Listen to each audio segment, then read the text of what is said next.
Oke, hari ini kita akan melihat update peralatan filtrasi yang saya gunakan di akuarium laut saya.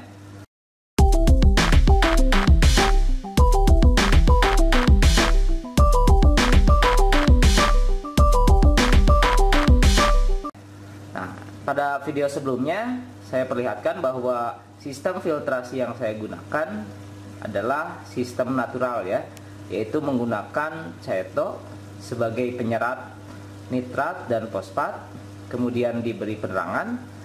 Namun kali ini saya menggunakan sistem filtrasi secara kimiawi. Bagian yang pertama, nah ini ada namanya Rowapos ya, atau bisa menggunakan merek lain, semisal Posban dan lain-lain. Ini merupakan GFO atau granular ferrix oxida ya. Jadi ini besi oksida yang digunakan untuk menyerap fosfat yang ada dalam akuarium laut kita. Nah, fosfat ini harus kita hindari karena dia akan mempengaruhi pertumbuhan koral ya. Seminimal mungkin harus diminimalisir jumlahnya. Lebih baik itu undetect di akuarium laut kita. Nah, besi oksida ini akan menyerap fosfat yang ada di dalam akuarium laut kita. Ini flow-nya jangan terlalu besar karena nanti output airnya itu menghasilkan fosfat yang masih besar. Nah, jika air outputnya itu masih mengandung fosfat yang besar, maka kita bisa menguranginya agar dihasilkan output fosfat yang lebih rendah. Nah, ini biarkan dia teraduk ya, seperti ini. Nah, media ini diganti ketika fosfat yang ada dalam akuarium laut kita itu terdeteksi naik ya. Nah, ini ganti dengan yang baru. Ukurannya untuk 100 gram Rowapos itu bisa digunakan untuk 400 liter air laut untuk menurunkan 3 ppm. Nah, sampai saat ini akuarium laut saya fosfatnya yaitu sekitar 0,25 ppm ya. Oke. Nah, ini menggunakan fluidizer atau pengaduk ya. Bisa juga menggunakan filter bag ya, disimpan.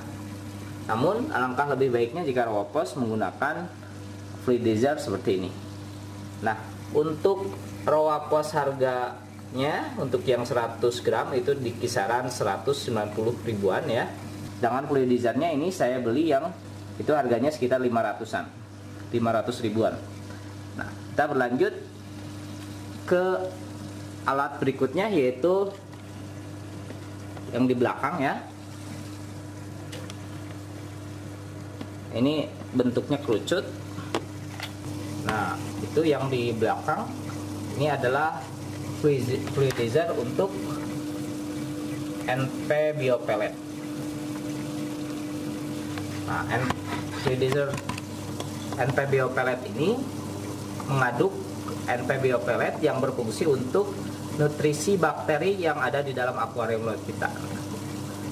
Pada video sebelumnya saya sudah membuat fluidizer untuk NP Biopellet menggunakan botol aqua. Namun memang terdapat kebocoran yang tidak bisa kita hindari, maka saya membeli fluidizer yang pabrikan ya. Nah, ini harganya sekitar 450.000 untuk fluidizernya. Nah, untuk penggunaan NP Biopelletnya sudah dijelaskan di video sebelumnya bahwa sebaiknya jika nitratnya itu terlalu tinggi itu dipergunakan 25% dari jumlah air yang ada dalam akuarium laut kita. Misalkan akuarium laut kita 400 liter, maka yang digunakan adalah 25%-nya berarti 100 ya, 100, tapi bukan 100 liter tapi 100 ml. Ini mengaduk NP Biopellet. Pertimbangan saya menggunakan fluidizer NP Biopellet ini karena maintenance-nya yang tidak terlalu repot ya. Sebelumnya saya pernah menggunakan Nopox, namun itu cara penggunaannya harus ditambahkan setiap hari ya. Jika kita terlupa, itu memang akan menyebabkan jumlah bakteri berkurang. Nah, sedangkan untuk NP Biopellet itu tidak perlu maintenance yang terlalu rumit karena dia bekerja dengan sendirinya. Namun kelemahannya tentu dia menambahkan adanya pompa ya, sehingga menambah daya sedot listrik di akuarium laut kita. Nah, ini total pompa yang ada berarti untuk NP Biopellet 1, untuk skimmer 1 ya. Kemudian untuk fluidizer Roapos. Kemudian pompa untuk keluarnya ya, untuk return pumpnya untuk kembali ke main tank. Jadi total pompa yang ada di dalam sini itu ada 4. Nah, mungkin itu kelemahannya, menambah pompa. Sedangkan untuk coil denetrator saya gunakan pompanya bersamaan dengan yang Roapos. Itu di setiap pompanya ada lubang kecil. Nah, itu saya gunakan untuk coil denetrator. Nah, sehingga sistem seperti ini dinilai lebih maintenance-nya kurang begitu rumit ya, karena kita sudah bekerja dengan otomatis. Nah, ini untuk top up-nya saya menggunakan pelampung ya, pelampung yang dihubungkan dengan botol galon, dihubungkan dengan ini seperti itu. Jadi kita tidak usah lagi menambahkan pompa untuk auto top up nya. Ini pastikan merek yang kita beli memiliki TDS 0. Nah, biasanya mereknya adalah Amidis. Oke. Kemudian yang saya rubah adalah filter bag. Ini kemudian menggunakan penyangga supaya filter bagnya dapat lebih mudah tersangga dengan baik. Namun ini kelemahannya, ternyata masih banyak detritus yang lewat ya. Ini masih ada kotoran-kotoran yang sebaiknya memang dibersihkan seminggu sekali. Nampak warna kuning, itu lolos dari filter bag ini. Padahal ini sudah menggunakan ukuran 100 mikron ya. Nah, nampak di sini tidak ada lagi caeto. Saya buang caetonya karena memang dari segi efektivitasnya dalam menurunkan nitrat dan fosfatnya kurang begitu terasa. Kemudian alat selanjutnya seperti biasa, ini adalah skimmer. Skimmer pun saya update, yang tadinya menggunakan skimmer DY ya. Ini saya ganti menggunakan skimmer pabrikan merek Bubble Magus. Ini untuk ukuran 500 liter air.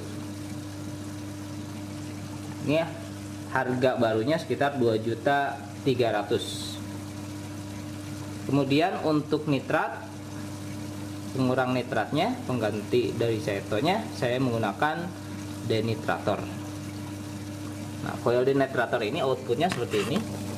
Saya menggunakan 2 coil denitrator. Yang pertama, kemudian yang kedua ada di sini. Ya. Nah, ini outputnya sudah mencapai 0 ppm nitratnya. Nah, kita tinggal menunggu waktu saja. Sedangkan alatnya sendiri itu ada di sini. Ada 2. Ini berukuran 1 meter. Nah, untuk membuatnya sudah saya buatkan videonya, silahkan disimak.